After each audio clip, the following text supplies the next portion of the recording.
Ya aklı bir ağmar kutulaymadan zulümdür. Götür kulağını yeğerim kulpolum. Bak yüreğim darmalı ve çılgın zulümdür. Zanıma kulhunlar getir kulpolayı. Aklım harır yeğen dokundun keçi. Allah karak sadre evlananmadır.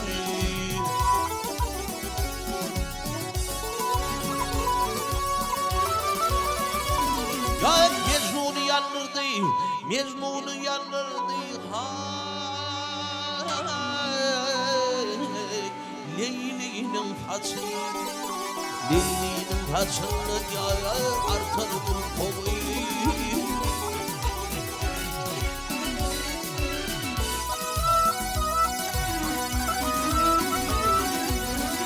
Bekle kapar yar oynan oynanır, oynan oynanır.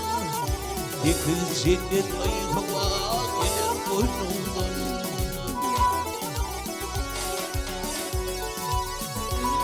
Avik dönür birin hak ver boynundan.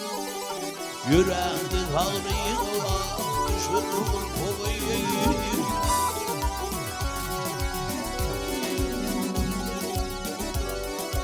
Aşkın perişlerin ayırından tuttu.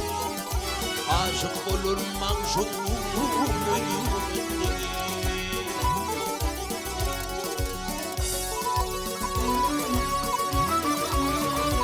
ya yemin edir ben hay zahilliğini. Bunun hem yakında ya açır kul kovayı.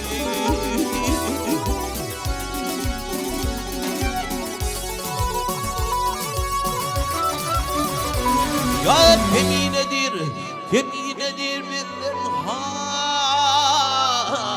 zahirliğini. Bunun hem yakında ya geçer bu kovayı.